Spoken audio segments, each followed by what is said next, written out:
You're listening to The Talent Sync.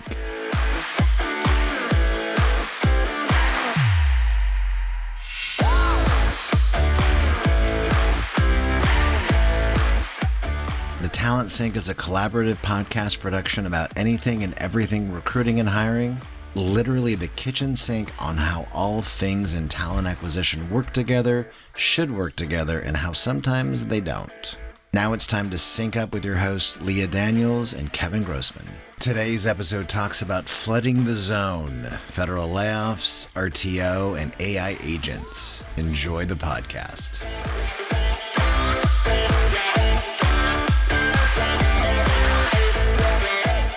Leah, it is so good to see you. Why does it feel like it's still January 56th today?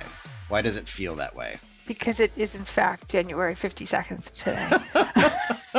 But it's not, but because we're already almost halfway through Feb of this recording at least. But man alive, right? It is like the 52nd week of January, actually. Man alive. But you're good. How are you doing? I'm good.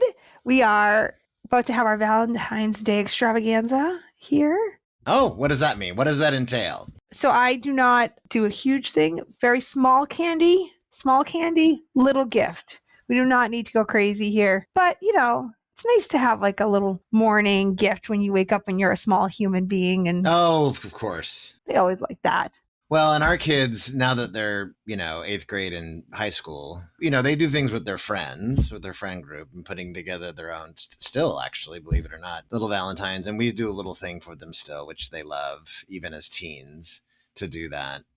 And then, my wife always, I think for us, we play down the commercialized side of Valentine's Day for each other. Because, every day's Valentine's Day for us. I saw little hearts. You see little hearts floating by.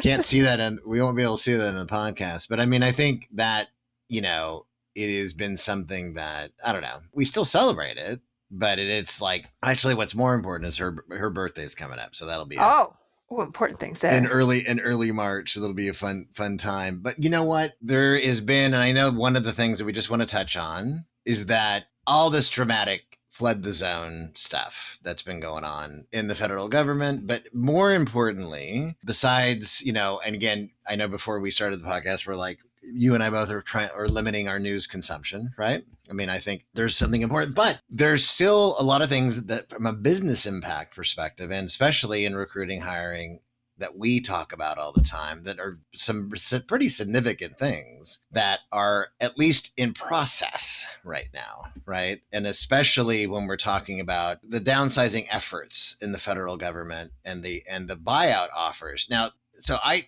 want to touch on this first, and I know you've got some other things because it's not really a buyout, right? It's there. In fact, my reading on this, it's not like there's nothing contractual based on what I've been consuming in the news that I have been and reading about this, that they're being promised this, and the Office of Personnel Management is saying that it is legally binding. But there's a lot of labor experts and many others that they're saying, like, be really wary about taking this because, that's only being, according to what I've read, it's funded through March, not September. So, and that's 60,000 workers have already agreed to this.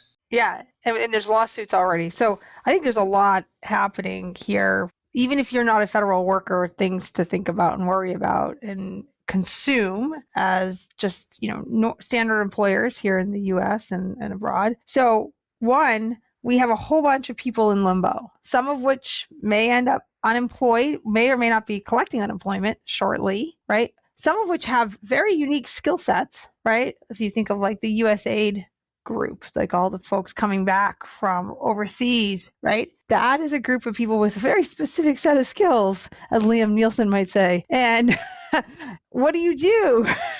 What do you do? As Liam, wait, hold on a minute. As Liam Neeson might say, is this like is this a revenge plot now that we're talking about? Yeah, the kidnapping actually in that movie. Anyway, but they have very specific set of skills that aren't necessarily widely applicable. So we're going to have an employable group of people coming back into the U.S. in a lot of roles that are professional type positions where we already have an abundance of people at the moment, sort of in shift and in career moves. So I think from an employment standpoint, we have some changes happening in the US, market or imminent changes that could be happening in the US, where as employers, we're going to have, if we're already getting a lot of applications, you might be getting a whole bunch more that may have some interesting skills. Yes, that well, and that I mean, even in our own Candy data, that when you compare 2023 to last year's benchmark data, it was taking over 50% longer in their job search at the professional salaried level. I think the other labor department data is also validating that it's just gonna elongate further with adding more individuals. And Meta just laid off, and not related to the government, of course. Well, maybe not, I don't know, but 4,000 people were just laid off. I mean, in Workday, I think Workday led an 1,800, right? Yeah, 1,800. And then of course what came a few days later, which I know I'm bouncing around a little bit, but they released their AI agents or whatever. So, but we can come back to that because I know you wanted to touch on AI. So we have this challenge, right? That the U.S. government, we've got a whole bunch of human beings who are part of our working force that are in limbo. But it's not just that, right? A lot of these organizations and these individuals control budgets that then go into the U.S. economy, right? So, for example, part of USAID, I'm going to keep picking on them for a moment, but USAID has a large budget that goes to US farmers, right? So that budget's going away. So we're about to see a lot of the sort of standard influx of cash into our economy that employs a lot of people shift and change. So I think there's a bunch of uncertainty coming behind this, that the absorption rate of the country, of our employers that have government contracts that use and leverage a lot of the money through this process, I think is going to be in flux. And I think as recruiting teams, if you think about, I think you and I talked about this maybe a year ago or something on one of our episodes. It was like 2020. It was like, oh God, lay everybody off. Oh no, wait, hire everybody. 2021, hire them faster. Oh my God, no, skills. Slow down.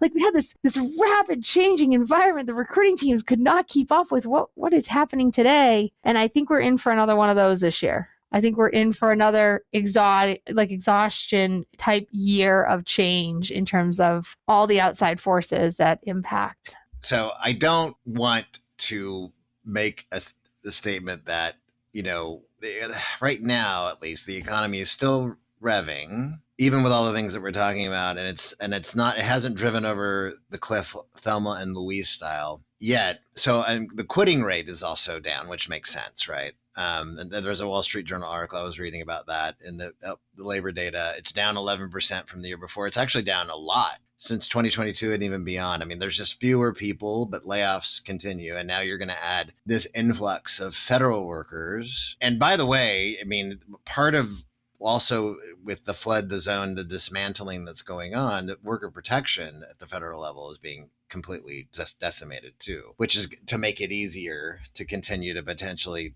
the legalities of this still have to play out in court because there are, like you said, multiple lawsuits. I think we're going to see at least the middle of this year, it will be interesting to see what the jobs report looks like, how unemployment fluctuates, inflation, if it can withstand the earth shaking that's really going on right now. But to your point, there's going to be less investment. And I think this is one of the things that not a lot of folks, except maybe those that are economists and that are tracking the connection of the dots with the less, the agriculture, as you just mentioned, the money that's invested. And by the way, let's all be clear, right? I mean, from a business perspective, regardless of how you feel about X, Y, and Z of what's going on in the U.S. and at the federal level, there is things that, sometimes that have to be trimmed and cut from a business perspective. I'm sure that there's waste, and unfortunately, downsizing is something that does happen in business for a variety of different reasons, good, bad, or indifferent, right? So those things are happening, but I don't think with the speed of which these are trying to be enacted, of what the full impact on our has been fairly solid economy. And we have not gone into a recession, although they've been talking about it every year since the pandemic, right? Time for a talent sync break. Hey everybody, Kevin Grossman here, president of Talent Board and the Candidate Experience Awards. Our 2023 Candidate Experience Benchmark Research Program will open in January and run through August 31st. To learn more on how your organization can participate, go to thetalentboard.org. Break time's over. Now back to the talent sync.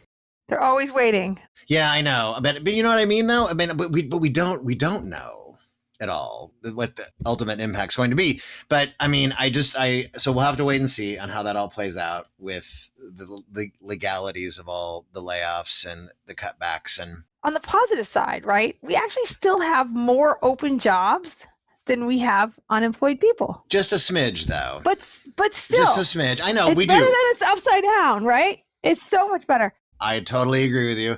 It's just a smidge over that, but I agree. I think that's important to note. But at the high, we were only at like 1.6, right? We were only at like 1.6 open jobs for an available worker. So, but for folks like us, oh no, I understand. It's going to be it's got that have been looking and are looking, and blessings to this person. Somebody pinged me on LinkedIn. On the messaging side, we had reached out to see if they would be interested in benchmarking their candidate experience like we do every year when we reach out to net new companies. And it was a very nice note. He was like, oh gosh, I would have loved to have done it. And it was actually a priority for me and my team. And we were putting all these things together and we just got laid off. And he's like, and I said, blessings to you. And let me know if there's anybody in my network you want to connect with, but so I don't know. I think it remains to be seen of what all the impacts of all of this that's going to happen again on the labor market, on the economy,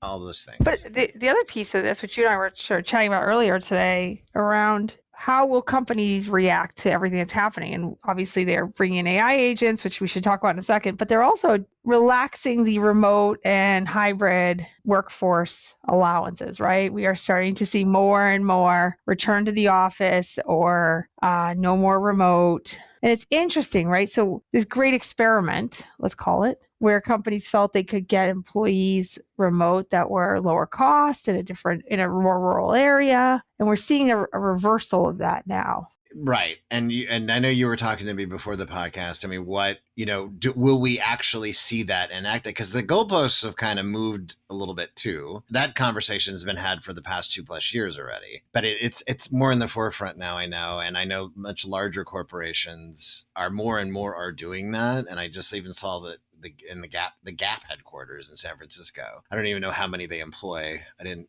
read that far, but they're doing, got to come back to the office. And I mean, you and I both know that there's some of that is also thinly veiled opportunity to lay individuals off to downsize, right? Because you're giving individuals a choice. I mean, at least not like the way, I don't know. There's somebody posted on LinkedIn today that I read. It was supposedly a Meta employee that just got laid off. And he was actually very gracious about it, but he was really caught off guard because he thought he was actually hitting all of his marks and completing projects. And he worked there for 6 years and he got an email. Oh, we're back to that again. Yeah. I mean, what I guess my point is that because, their whole, at least the media was covering it like they were doing this based on performance in theirs. But anyway, back to RTO. Sorry, I kind of segued a little bit on you. Well, but you're right. It gives the companies an opportunity to not have to make the choice. Right? Like here, we're going back to the office. You can come back. Because you're going to get a segment that right. You're going to get a segment that selects out. Unfortunately, whether you like it or not, that's business. I mean, that's happened, way before we're at now. So that's not new per se. And because even before, I remember one large organization we work with in the Candies, large technology company, and their TA team that have a lot of it's remote because a lot of TA, as you know, a lot of them are remote. Again, I'm saying this anecdotally. I don't have an exact percentage. But a lot of them weren't remote, right? Because if the entirety of your job, of the things you do, are on the computer, the phone, and in a chair, the necessity of driving to a location to do such work is very much a arbitrary necessity. And when you have defined goals, make these hires in X amount of days, do this, right? And you have the technology to make sure that everybody is sort of tracking and doing those activities that they need to do in order to accomplish those goals. You really don't need oversight. You don't need a human being breathing at you. to know they're doing the work, right? That's kind of the whole point of remote work is if you are able to accomplish the tasks necessary to hit the goals that you're assigned to hit, you don't need the oversight. So then it comes down to, why are we doing this? Right? If the teams are being successful, if they're hitting their numbers, then we're fine. If companies aren't hitting their numbers, is it because the numbers are wrong, or is it because they do need oversight, or is it something different, right? So for some organizations, I know it's about junior level employees needing structure and needing access to people who can help them, those kinds of things, people who are listening in. But for a lot of companies, right, this is a reason to allow the organization itself to opt out of being part of the organization, people in the organization to opt out and reduce numbers, but not through a forced RIF. Right. The thing that I struggle with, only because, again, working for smaller organizations, well, except with the exception of People Fluent, over the past 14 years, I've been remote. The argument that I struggle with is that people, when the argument's made that people are more creative and effective and collaborative when they're together trapped in a room or office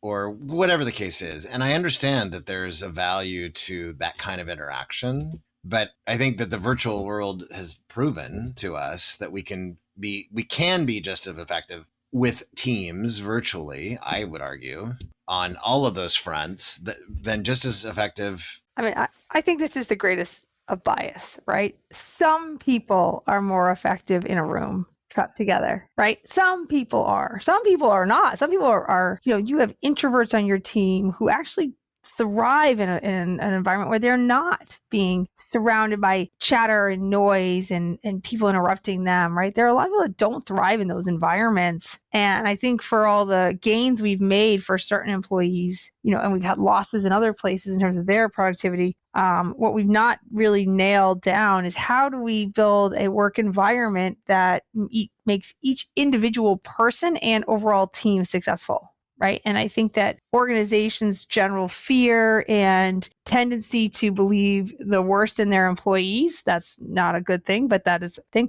Honestly, I think the TikTok generation and all the reels and Instagram videos and all these things aren't helping either. You have all these sort of influencers talking about, oh, you've told me to do a thing and it's not on the job description. How are you going to pay me? And you're like, dude, I pay you $100,000 a year. Please do the thing. Yeah, I think, but it's also why even before the interwebs, way before social TikToks. I mean, isn't this why we also have HR, because HR is basically there ultimately first and foremost to protect the organization and risk management, and that includes, unfortunately, believing the worst in the potential for the worst in our employees. Time for a Talent Sync break. Hi, Talent Sync listeners. I just wanted to share a bit about JobSync with you all. JobSync helps companies get more quality candidates out of their job board advertising and automates a variety of manual recruitment tasks by solving for the very low conversion rate challenges most companies experience on their career site. JobSync integrates your entire application, including all of your questions, directly into the various job boards' quick apply processes, providing you with fully completed applications directly into your ATS and resulting in 2 to 5 times more candidates while dropping your cost per application by half. This helps return up to 10 hours a week back into your recruiter's time through custom automations that are based on your business-specific recruiting processes. JobSync works with most major ATSs like Workday, SuccessFactors, and Taleo, CRMs, programmatic platforms, and job boards like Indeed and Zip. You can check out jobsync.com to learn more. Break time's over. Now back to the Talent Sync. So a question, did Lattice get it right? Do we need to HR our AI agentics? Do they need to go on to how are we going to police that, right? Because to your point, Workday rolls out their AI and how are we going to do this? How are we going to do this? Way above my pay grade, number one. Way above my pay grade. But I can tell you, I think it's exciting, and it's also really scary what is happening then. Because I think one of the things we were talking about before we recorded was there's some really amazing things. I use generative AI every day. I use it every single day now. Yeah, it's got huge merit. Oh, there's a lot of things that's been super helpful, and things I haven't even scratched the surface on yet. But to turn on agents that obviously we already know the sheer volumes of data that AIs had to be trained on to even get where we're at now. Yeah.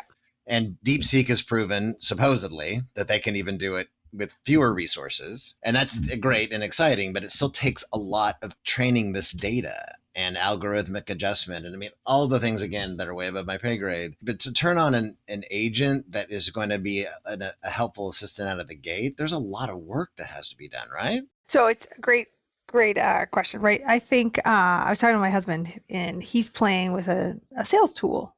It's like a training tool. It listens to all the calls, it absorbs all the calls that your people do, and then it creates role play scenarios for your salespeople to practice and get better, and help identify where they're missing opportunities, all the things. And that sounds great. Everything I just said sounds great. But you put a bunch of calls into an AI, it doesn't know what's good and bad. It doesn't know what's missed and what's not missed, which means a human has to first help do that level of training, because just because it's listened to a million sales calls in general, it has nothing to do with your sales call for your product, right? So take that to recruiting. Let's say we put that on recruiting. We want to get into the legal issues around recording, but let's put a bunch of recruiting questions and conversations, and we load that in. How does it know what's good or bad? How does it know what a good call looks like versus a bad call? And even within the call, the good parts and the bad parts. Like, there are these level of nuance that we are going to have to take years to get the agentics to have the ability to operate without guidance, without a lot of human time up front to help train and then continue to create more opportunities for it to learn on. This is why that when I read different futurists or wisps here and there, that we're still to get to where some of these things will be more effective and work as what you're saying to that nuance level. That's pretty much getting into what I'm understanding as general intelligence with AI, right? Which that's still years, if not decades away, potentially, even with how fast things are changing now. And then you combine in the fact that we still have to train the agent, the tool, the platform, whatever, and get it to understand the nuances we need it to understand. And at the same time we're doing that, our biases continue to be rebaked into it again. And it's like this and again, no AI, whatever, no company should and can claim that they're going to be 100% bias free. If there's ever any company that's saying that today, I'm going to call them out, because it's just not, I just don't believe it. And but it's, I mean, just that alone to constantly be unpacking the bias as you're training, as you're getting that.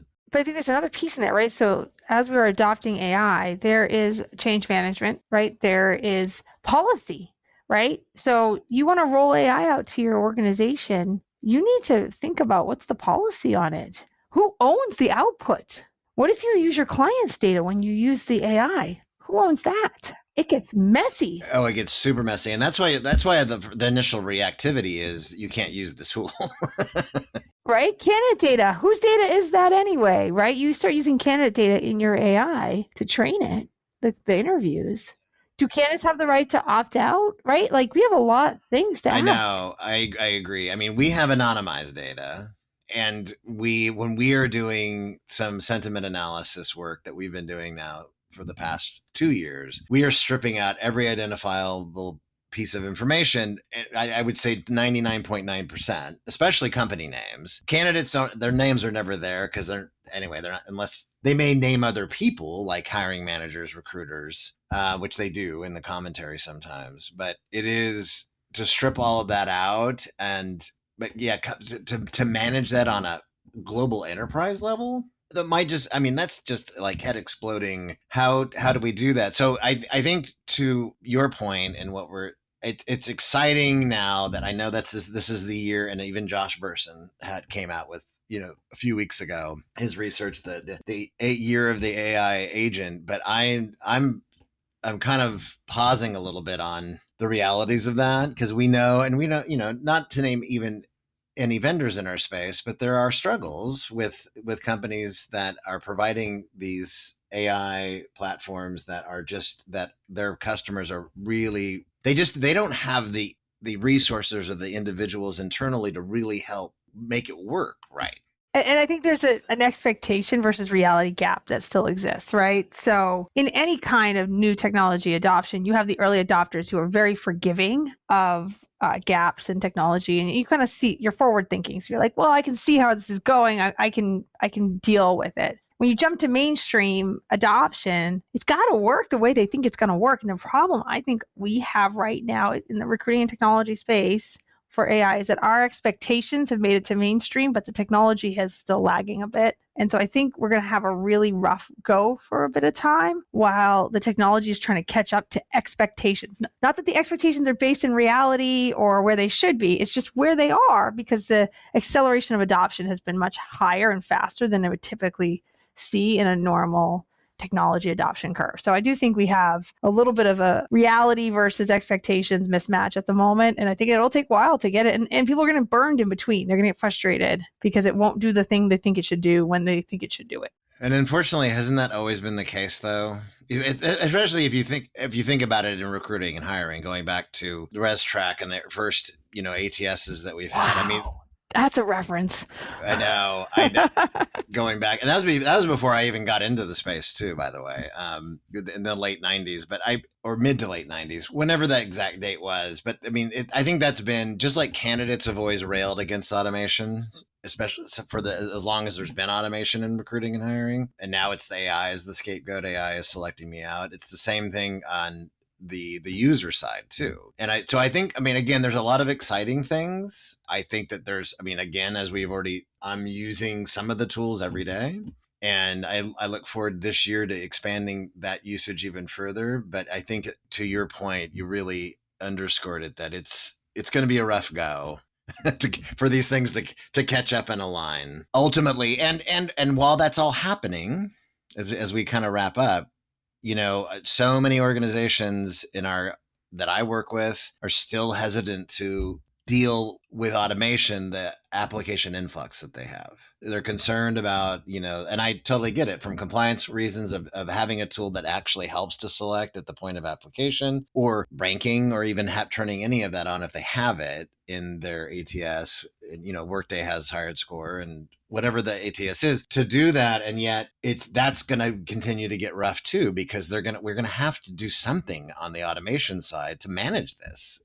Candidate resentment is going to continue to skyrocket, and people are going to be missed out on in this under the pile of rubble of the volume until we can get this figured out. And I think the challenge that will remain for hiring through that lens is that you have skills match, hard skills match, which is not, by the way, the skills that everybody is looking for right now. Right? So you have a hard skills match that most of these AIs can do. And then you have the potential match. You have the trajectory match. You have the fact that they're a rapid learner. That's the part that's really hard. And I still think the recruiters have an eye for it in a way that we've not yet transferred to the AIs. And I think that's going to be this could be the year of the recruiter, to be fair. This could be the year where the recruiters do make a stand and say, actually, like, our ability to read in between the lines, read the tea leaves is what makes this job so important to organizations. And that's what I'm hoping for.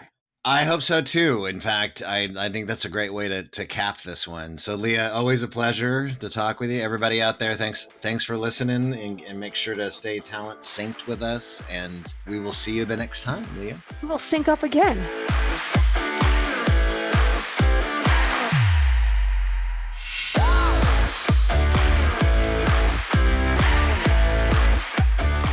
Thank you for listening to the Talent Sync podcast, a Candy Benchmark research program and Job Sync collaboration. More episodes soon. Subscribe via your favorite podcast player today.